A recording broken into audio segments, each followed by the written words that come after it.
once again, all my fellow patriots and you filthy leftist stalkers out there. Welcome back to my channel. My name is Angela Box. You're watching Angela's Soapbox, where I say what you are thinking. Are you noticing my shirt by any chance? It says All Lives Matter, because they do. And don't let the filthy Marxists of Black Lives Matter tell you any different. So if you are not already subscribed to my channel, please consider subscribing, share my content, comment on this video, and please check out my article this week on Angela's Soapbox entitled, It's Either America or the Mob. And it truly is. That's what we're up against now.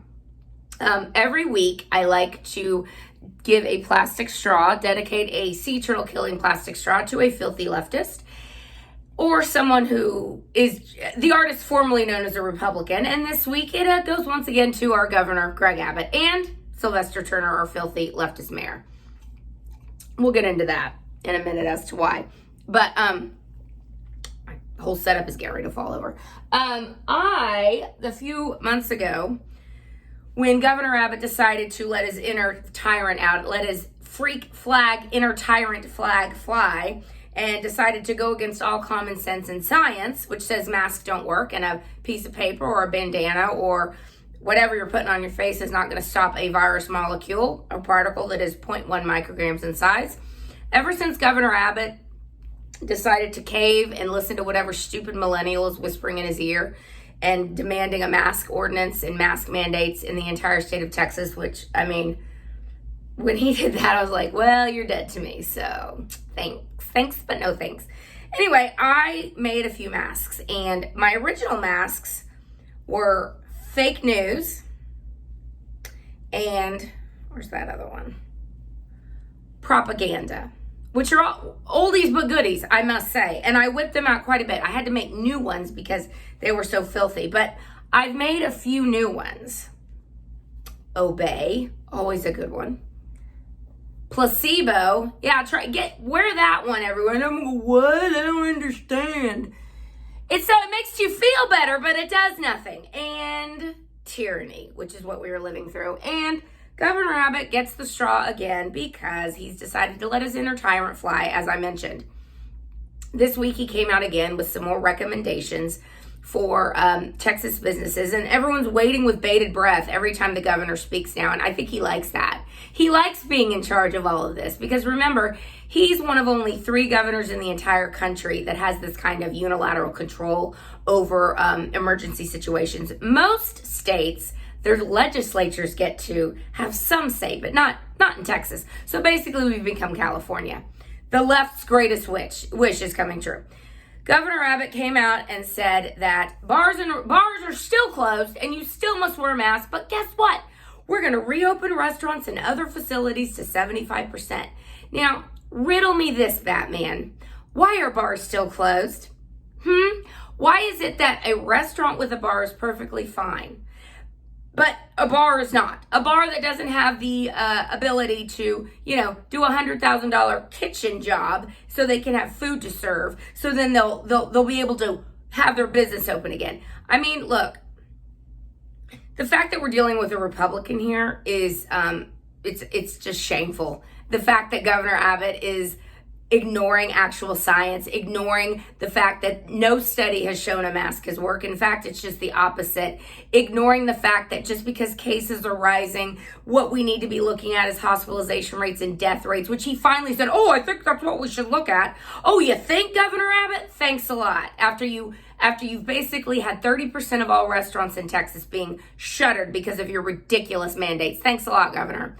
But Mayor Turner is even worse. Sylvester Turner and his little cohort, as I like to call her, Dora the woke Hitler explorer, Lena Hidalgo, he says that he thinks the governor's being too aggressive because as you drive around Houston, you're going to see all these stupid billboards that says, mask up Houston and too soon to quit, and some idiot with a mask on. So I say this to both of them, and on the 26th of September, which is next Saturday, I will be speaking at a rally, the Unmuzzled rally. It will be in front of Lena Hidalgo's office, and guess who else is going to be there? I'm so excited. I mean, I have such a fangirl crush on Dr. Stella Emanuel of the Frontline Doctors.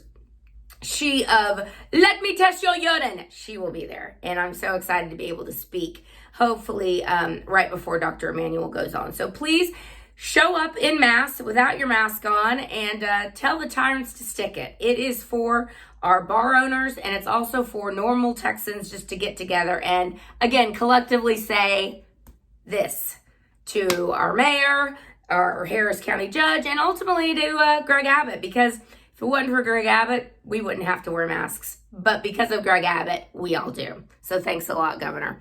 I'm wondering, I know y'all have heard this. I mean, the media is trying to shut this down as much as possible. But in Nashville this week, we saw that their egg-shaped mayor, I don't even know what his name is. He's a filthy leftist. It doesn't matter. Glover, maybe? I don't know.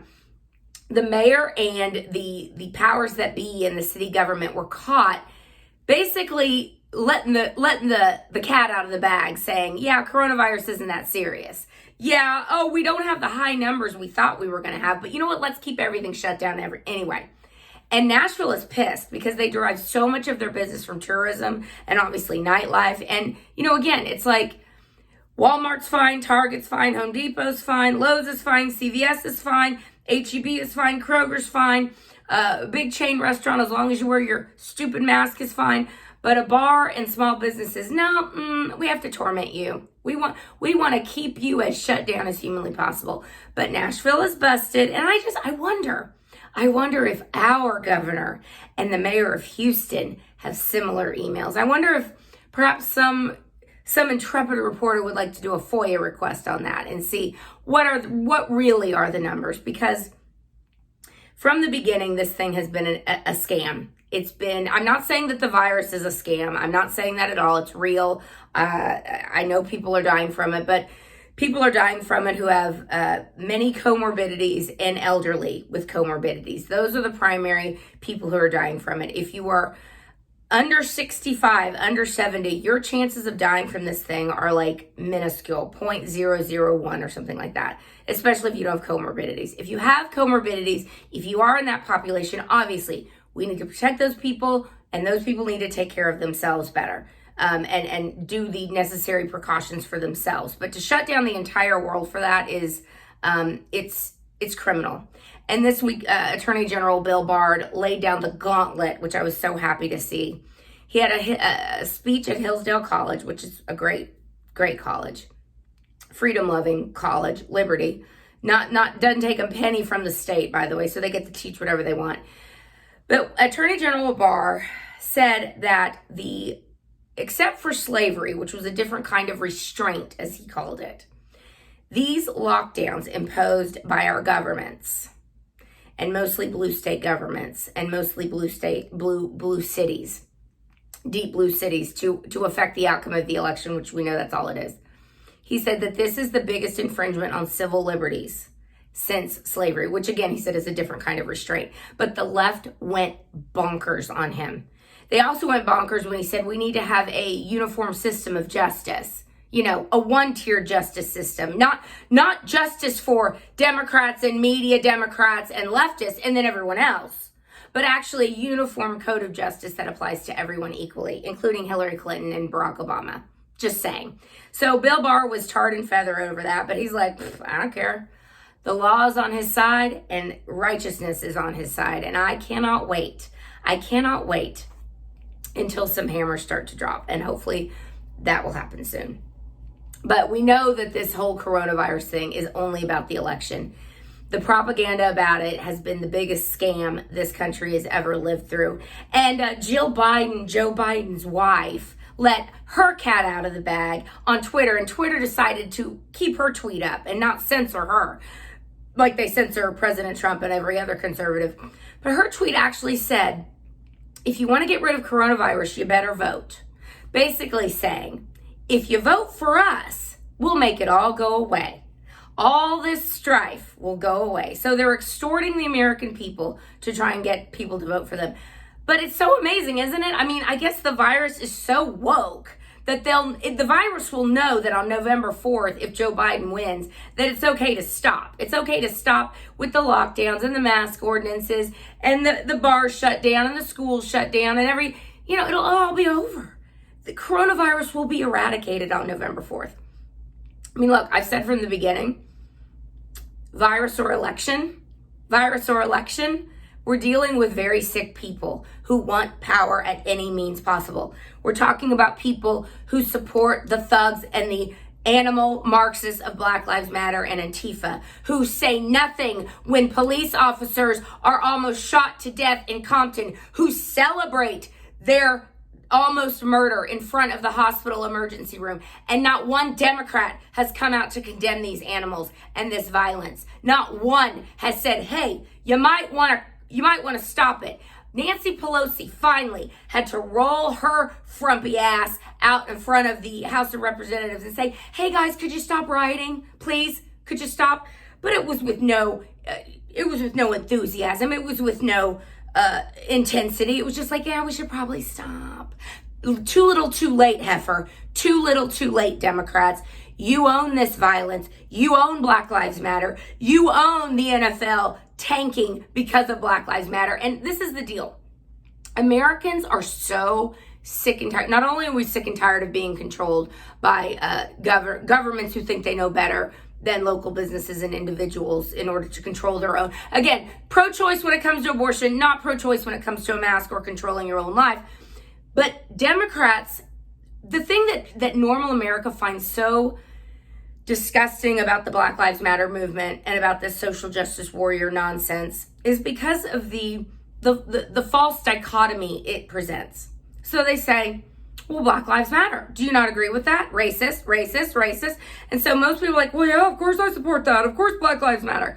And then they say, well, love is love. I mean, do you not think that love is love? You filthy heteronormative homophobe. I mean, what's your problem? And then, well, of course love is love. I mean, love wherever you want. Love your panda. I don't care. The way they set these things up, when they say erase hate, well, of course, everyone wants to erase hate.